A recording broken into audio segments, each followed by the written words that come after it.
How's it going, ladies and gentlemen? My name is Ruffle Rowlett, and today we got ourselves some Pokemon as well as Nintendo leaks and rumors we're going to take a look at, so let's get started. First off the bat, guys, is this post right here, shared by Pirate Nation. It turns out, apparently, that Among Us has leaked the Nintendo Direct date, lol. So yeah, here's what it says. GameSpot might have leaked the Nintendo Direct date due to a shadow-dropped Among Us trailer. And you guys can see here it was posted by the Beastman Z at 23 over on Reddit's Gaming Leaks and Rumors section. And basically it says, credit to Soldier Delta from Snitch's Discord for the images, but so this trailer was apparently uploaded by GameSpot and was taken down, and the link to the blog spot leads to a 404 error. Seems like the DLC is supposed to be shadow dropped on the 18th, which could be the direct date as denoted by Brazil, which I think Brazil is another leaker who said that's going to be the date, to be in the second half. Tuesdays aren't common for directs as far as I know, but it lines up. Pokemon, though, is very common on Tuesdays, and directs can happen on Tuesdays. It's not an impossibility, leaving enough time from Monday to the next day for them to like hype you up, or they could announce it tomorrow, for example on Friday, to hype people up. So yeah, or even today. Who knows? By the time I post this, it might already have been confirmed. Who knows? But basically, next thing here, Among Us update set for June 18th, 2024. Developer Inner Sloth is announced, and then so on and so forth. And the video is private. So yes, it turns out that, like, yeah, we're basically 1 week away from this then. And it more or less was leaked by accident, which, I mean, you know, it is what it is. It happens. But yeah, so that would be literally just in a few days, right? Like, we're not even that many days, like 1, 2, 3, 4, 5. 5 days. If this is, of course, accurate, there is a chance, of course, they could always change the date because of the fact that it got leaked. And stuff like that. That could always happen. But I think this is pretty much set in stone. And yeah, it's kind of wild to think that this was all done literally because Among Us had an update. Like, yo, hey, guess what? Among Us was sus, and they got sussed out. So now we know when the Nintendo Direct is supposed to be happening, at least based on this. There is always a chance things could change. Please be aware of that. There's no guarantees this is 100% certain, but it is always a chance. Which brings me to another thing. You might be wondering, what does this have to do with Pokemon? Well, it actually has a big deal to do with Pokemon. See, you might think to yourself, Pokemon doesn't really show up in Nintendo Directs, you know? Like, why would I care about that? Like, that's not important to me. Well, it's not 100% true. Pokemon does actually have a tendency to show up in, you know, specifically in this case, it has a tendency to showing up in Nintendo Direct as well. Not as often, we're going to be honest here and say it, it's not as often, but it does actually happen. It is a thing that does occur. So please keep that in mind. It is a possibility of that actually happening. So just keep that in mind. We can also see here that there is a post, I think Soul Silver Art is somebody who actually went in and talked about this, one of our pals. He even actually brought that up in one of his posts, and he specifically said that, hey, you know, just because it's a Nintendo Direct does not mean that we're not going to get something new. Like, Nintendo can still, you know, drop something. Like, Nintendo can still definitely, you know, we can still definitely get some information, you know, happening no matter what. Like, there's no guarantees it's going to go one way or the other. But yeah, it's interesting. You know, it's interesting nonetheless, and we'll see how it turns out. But basically, that's pretty much that for when it comes to Nintendo Direct. Pokemon does have, like I said, a big chance of showing up. There is, again, no guarantees for it, but it does have a higher possibility, chance, or whatever you really want to call it. It has a much higher chance for all of that. So yeah, I don't know. Whatever you guys think, let me know about it in the comment section down below. And let's move on to the next thing. So next we have a 4chan post, and this is a big old spicy one, right? It's basically a massive one, a massive post, and it's got a bunch of information. I thought we'd break down the full thing. We got screenshots of it all here as well. So let's look at what it says. So it's from Legends ZA and has a picture of, I think, 10% Zygarde form. I could be wrong. I think that's 10%. It's the doggy form. And he says, Legends ZA info by Anonymous, posted on the 12th, so yesterday, saying main characters are the same as X and Y. Now he's talking about Callum and Serena. Both of those two are, of course, the main characters you play as in Pokemon X and Y, in, you know, Kalos. So he's saying that those will be the same characters you're going to be playing in this, you know, in Legends ZA as, which is fine. That would be a bit weird, though. I don't know why it would be the same characters, and, like, why wouldn't it be, like, in Legends ZA where they actually kind of switch them out? Or does he mean that they're the same way that, like, Hikari or whatever her name is, and the one that's, like, represents Dawn, basically? Like, is that the way they mean same, or I'm curious about that, you know what I mean? I don't know.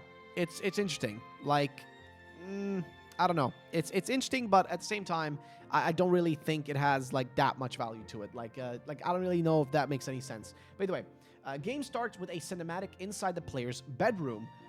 Okay, that's fair. Hoopa appears and tries to steal the sleeping protagonist's Mega Ring. Okay, interesting. Main character wakes up and follows Hoopa into the portal. Okay, well, that's an interesting way to say it. Fair enough. So that would make it, would that make like Mega Evolution a paradox because we caused it to happen because we had a Mega Ring from the future and then we went back and caused it kind of a paradox because then how did the Mega Ring actually exist and who even created it? It's an interesting thought process, right?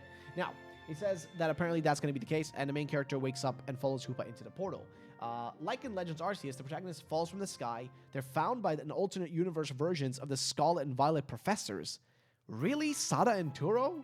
Like an alternate universe version of them two? That's a very specific thing. I don't know about that, man. That is so out there. I'm not gonna lie. That's so out there and so far from like what they normally would do. It's kind of wild. Like it's really out there, man. I'm not gonna lie. It is really out there. It doesn't feel like something they would normally do. Like it feels a little, a little far from what they normally do for like their stuff. So again, that's what I'm gonna say. I really think like I don't know. It feels a bit far-fetched. I'm not going to lie to you. It feels a little bit farther from, like, reality, in my opinion. But, again, I could be wrong about that. I mean, it is what it is. Moving on, though, is the next thing here. So, starters are Totodile, Litten, and Snivy. Interesting combo. A Gen 2 Pokemon, a Gen 7 Pokemon, and a Gen 5 Pokemon. So, 2, 5, 7. It doesn't necessarily line up in any interesting ways. But I don't mind the combo, necessarily. I like all of them, so I'll be cool with all of them. Moving on, though, they say Collision for Alligator is a water fighting type. Water fighting. I'm trying to think of other water fighting types we have. Is Keldeo water fighting? I think Keldeo is, right? Either way. He says that it has got itself, I think, this is like a new move then. Ruthless Roll, which is physical, which makes sense because, like alligators can do that little like death roll thing that they do. It basically has it's a physical 80 damage, 95%, accuracy, and locks for alligator and the target on the field. For alligator's attack raises +1 for each turn both Pokemon are on the field. Okay, that's not that crazy. Honestly, not that wild. Collision Superior, Grass and Fairy. Okay, so Collision Superior is got Moonlit Lunge. It's a special attack. It's got 60 base damage and 100% accuracy. Prevents the target from using status moves 2 turns. Okay, fair enough. Collision Incineroar, Fire Steel. Again, interesting combination of typing there. Piercing Drill, physical. It's 100% damage and 100% accuracy. Goes underground turn 1 and attacks during turn 2. While underground, immune to ground type attacks. Okay. Then it says Lumio City is divided in 3 levels to explore. Surface, sewers, and city heights. Okay. The game is set in a time period similar to Legends Arceus, but Hoopa rings across the city allow the player to travel to an ancient Lumios or a distant future Lumios. Interesting. That would actually be making sense. Like, in a weird way, this is an interesting, like, listen, let's put it like this. The concept of Legends, like the concept of Scarlet and Violet, right, was that, you kind of have the past and the future, future paradox and past paradox forms of Pokemon, right? Sada and Turo. Pasada, meaning the past, and futuro, meaning the future in Spanish. Point is this. There was a constant, like, references to that. But in the game, there is no point ever in Pokemon Scarlet and Violet where we actually time travel, except that moment when we meet one of the professors at the end of the last DLC, the Indigo Disc, when you go to the Kitakami waters, like the pool on top of one of the hills, then you can actually see them time traveling to you. But we as a character, we never actually time travel in the game. There's no case of that happening, of us going into the future or the past, as far as I'm aware. Unless I'm forgetting something, but I don't think there's any case of that, which makes me wonder, wouldn't it be kind of cool and wouldn't it make sense that they kind of complete this whole time travel past and future thing with a Legends ZA game that literally features a time traveling mechanic? And it's not like they cannot make something like that. They even had the Ultra Beast and the Ultra Space in the past, so would it be that crazy for them to do that again? I really doubt it. It honestly seems pretty lit. Like, it actually would be pretty cool. So that kind of gives me a little bit hope with this rumor. Again, it is a massive rumor, and of course, there's most likely going to be a lot of doo-doo in here, but I'm going to be real. That actually sounds pretty cool. Like, I'm not going to lie. This does sound actually pretty cool. So in terms of that, sounds lit. again, no guarantees, but we'll see what exactly, what else they have to say, though. So, they continue on saying, Lumio City is divided in 3 levels. All right, we know that. The game is set in a time period between, similar to Legends Arceus, but Hoopa rings across the city allow the player to travel to an ancient Lumios or a distant future Lumios. So, interesting. So, he says it's set in the same time as Legends, like Arceus, which would still be in the past, technically, but this would allow you to go even further into the past, like ancient, like literally dinosaur-esque era, you know what I mean? Like, or like, like one of the millions of years in the past type era. Like, that's what I'm curious about. Continuing on, they say also, Quasar is an Interpol organization disguised as a construction company.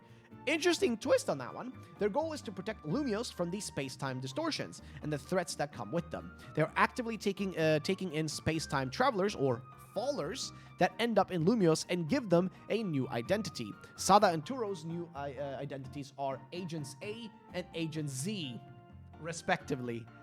AZ. Wow, that would be ooh la la. Okay, fair enough. I see what you're doing there.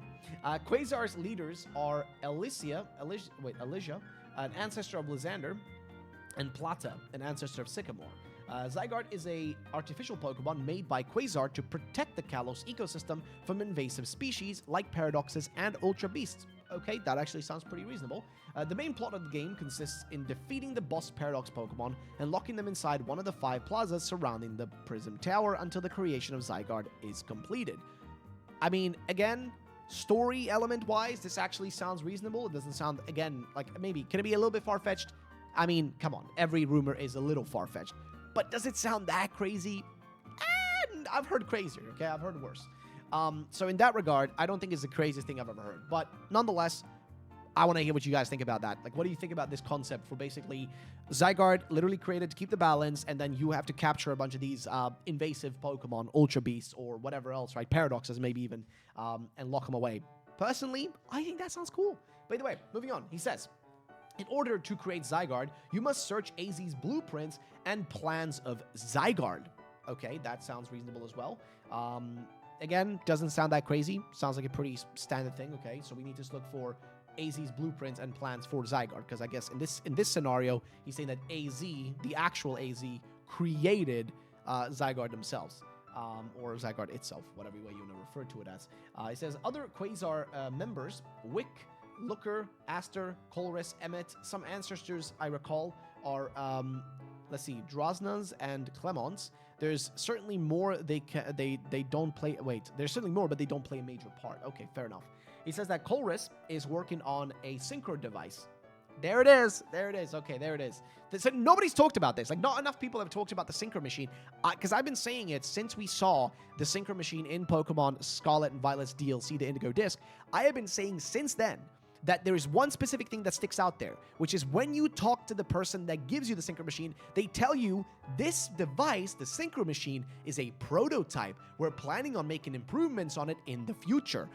I have been saying for a long time that I'm expecting a Pokemon game where we control the Pokemon far more. And I have said it again and again that I think Legends ZA could feature that, or whatever comes next. Like, I think us controlling the Pokemon will become more and more of a staple within the games. And I feel like we're seeing that little by little, especially with the Synchro Machine in the Indigo Disc, which I think is one of the best features they've ever added to a Pokemon game. Like, you being able to become the Pokemon, control it fully, that's awesome. And being able to, like, play hide and seek is kind of fun, too. But either way, moving on, though, they say the following. They say that apparently, let's see. Apparently, okay, there's going to be more play the role, okay, Clement, etc.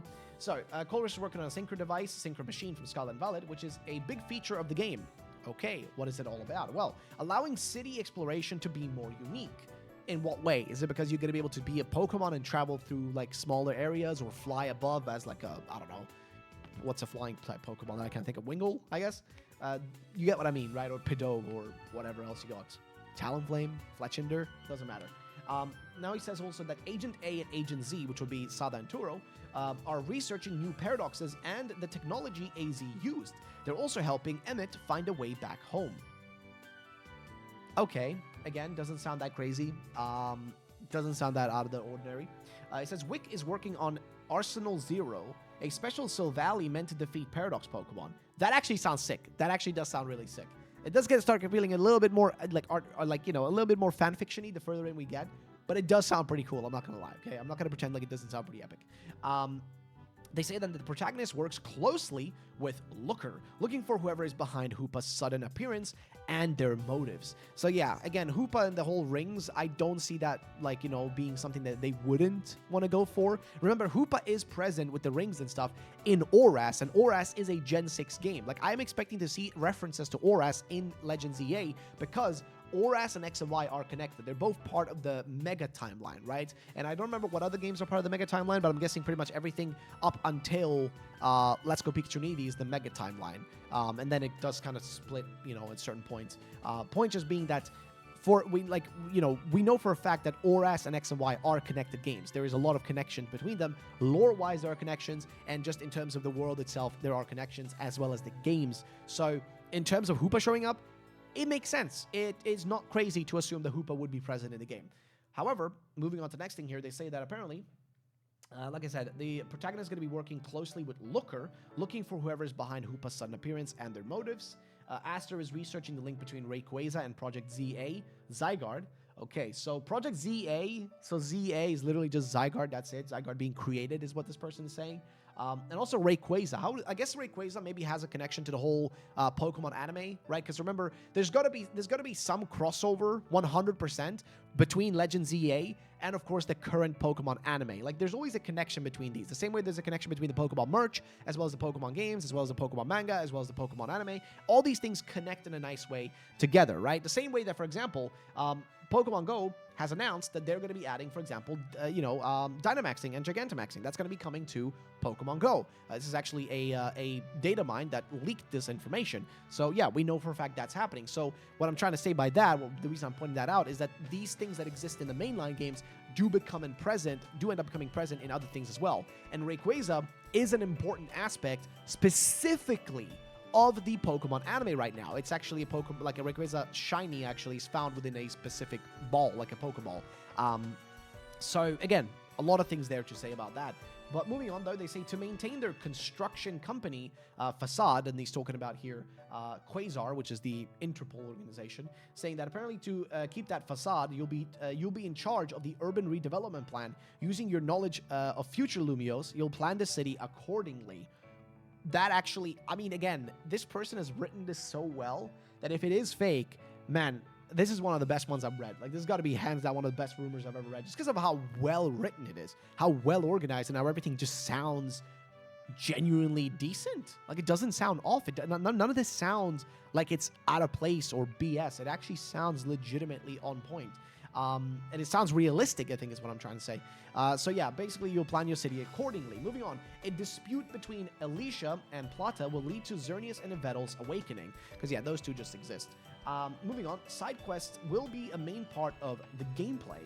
Okay, side quests. So, I mean, I love side quests, and I really hope Pokemon does add in more side quests. I think the best game for Pokemon side quests has got to be Pokemon Sun and Moon or Ultra Sun and Moon. I think Ultra Sun and Moon and those two games had so many little side activities like that, like side quests you could do, but they weren't like fully fledged. Like, some of them were worse than others, and most of them were they were pretty surface level. I really do hope that they go all in on making side quests and activities in Pokemon more interesting, because I feel like that's the problem. Pokemon games are very much point A, point B, capture Pokemon, and that's it, right?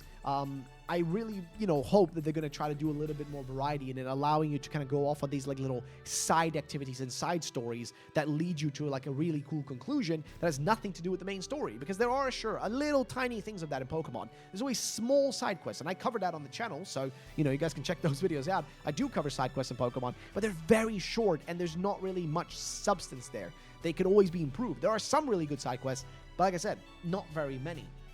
So, moving on though, they said that side quests will be a main part of the gameplay, helping the trainers residing in Lumios and developing the city depending on their taste. So I'm guessing you're gonna go up to people and probably, do a side quest where hey, yo, I want to build a restaurant, but I need my hands on a Alcremie because it's a cream Pokemon and it can make me cream. Oh wait, that's wrong. You get what I'm trying to say. Basically, the point is that what did I just say?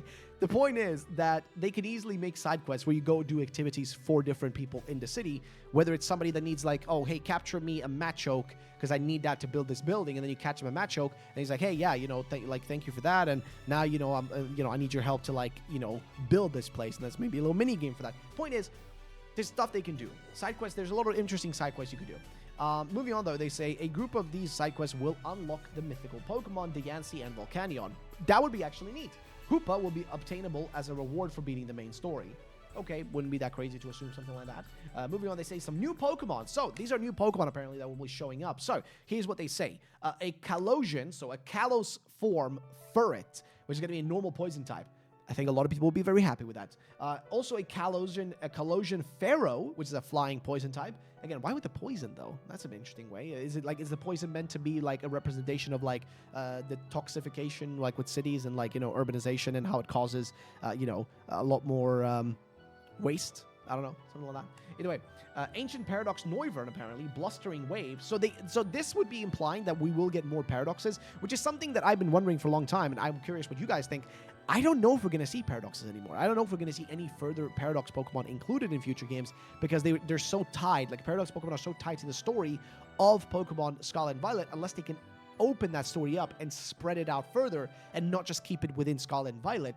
I really wonder if we're going to see something like that. I would love that if that's the case because, hey, a Paradox Noivern, mwah, molto bene, beautiful. Normal Dragon type, apparently, it's Agent A's signature Pokemon, and a future Paradox Noivern, Iron Beat, which is electric flying, and this is Agent Z's signature Pokemon, so it makes sense, Turo, he gets like the futuristic one, and Sada gets the ancient looking one. So, makes sense. Actually, sounds pretty, decent. Again, this whole rumor, everything about it sounds legitimate.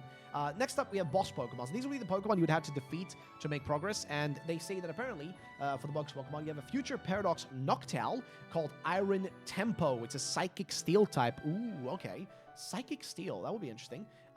Because normally, what even is it normally? Is it Psychic Flying or Psychic Normal? I honestly forget. I forget, what Noctowl actually is. Sorry, there's too many Pokemon. There's 1,000 of them at this point. It also says Ancient Paradox Heliolisk, Storming Dial, which is electric fire. Okay, so clearly there, the fire typing is a spicy new one. Ancient Paradox Dodrio. Ooh, okay. Wicked Flock. It's a dark fighting type. Interesting. Dark fighting. Okay. We also have Future Paradox Kecleon, which is Iron Trickster. It's a dark psychic one as well. And then a mystery Paradox Silvally called Arsenal Zero, the one we mentioned earlier, which is a normal dragon type. Again, sounds pretty solid. I'm not going to lie. Sounds pretty neat. Doesn't sound that crazy. It sounds again, realistic. At least the way I'm seeing it. It doesn't sound that far-fetched necessarily. And that's that list. Let's move on to the final part of this rumor, which is pretty much this remaining section. They say that AZ's Floette is a Paradox Pokemon. Fair enough. Paradox from what, though? The past or the future? That's the question. It says there's new Mega Evolutions, and this is a big list of Megas. This is a lot of Megas. And they're saying that apparently new Megas, we have Mega Flygon, which again, I've said this in several videos, but Mega Flygon is an actual Pokemon that was originally planned. It was supposed to happen, but it kind of got canceled. They kind of did not end up making it in the end. They decided to simply scrap it because they didn't know exactly what to do with the design. Mega Nidoking, brother, I have not seen Nidoking get any love ever. Nobody besides me seems to care for Nidoking. I'd love for Nidoking to get some love, so I hope that's the case. Mega Nidoqueen as well is in here, which, fair enough, that would make sense, right? Nidoking gets it, Nidoqueen gets it. Mega Bexcalibur, interesting, because Bexcalibur is a new Pokemon, so them giving it a Mega form already would be kind of wild. Mega Xatu, which is, hey, you know what? Xatu also kind of, like one of those poor Pokemon that just gets no attention. Mega Xerneas, Mega Vettel, I would see that being realistic. Mega Talonflame, apparently, which, honestly, you know what? It's about time. Okay, it's about time. Why Talonflame didn't have a Mega to begin with is beyond me, but I guess pretty much none of the basically almost none of the Gen 6 Pokemon even got Megas. Okay, they barely gave any to them. So fair enough. Okay, I'm cool with that one. Moving on though, they say, and this is the interesting one: Mega Greninja, Mega Delphox, and Mega Chestnut. So this would imply that the starters, the original starters from Kalos, would finally be getting Mega Evolutions, which is crazy they don't have them, but finally this means they would return. Moving on though, they have a Mega Pyroar, which is Alicia's signature Pokemon. So this is the other two characters you're dealing with, right? Alicia and Plata. So Mega Pyro will be Alicia's signature Pokemon. Okay, Pyro is an iconic Pokemon too, of course, X and Y. Mega Mightyena, that's a bit of a wild one. I wouldn't have expected that one. Mega Go-Goat, also an iconic Pokemon from Kalos, so that would make sense for Plata's signature Pokemon. And then, of course, the last one is Mega Golur, which is creme de la creme. I love it. However, this is where it's going to get a little bit more spicy, which is the ending of this post, which is releases in summer of 2025. I'm going to be real, okay? I still want the game to release early 2025 because by that point, it will have been 2 years since our last game, and it's about time, and I'm going to be real with you, I need content. But here's the thing. Summer is a decent time frame, but I'm scared that it won't happen. Like, I think summer 2025 is a reasonable time frame for us to get this game. But I'm going to be real. I'm kind of worried it's not even going to happen then. Like, I think we're going to get it late next year. And you might think to yourself, oh, but that means more time for development. Except not really. I think as far as I'm aware from Legends ZA, this game will still, by the time it releases, will still have only been in development for 3 years, just like every other Pokemon game. So it's not really about time.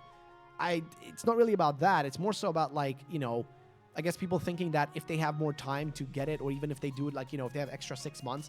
The problem is, once the game is set in stone, they don't really, like, once they've kind of made most of the stuff, like, the world has been made and everything, the story and stuff, none of that's really going to change. It's not like they're going to suddenly add more side quests or add more content. The content pipeline has already been made. Like, the stuff that's going to be in the game has already been figured out.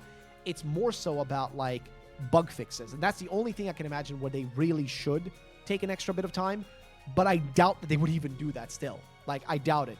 So for me, then it's like, hey, I'd rather have it in summer where I can enjoy it in nice weather instead of, you know, sitting through the winter, being all depressed in the dark, playing Pokemon, which, hey, it's still fun, okay? But I prefer it in summer where I can enjoy myself a bit more, enjoying the game and all that. But either way, summer 2025 is a interesting date, interesting time.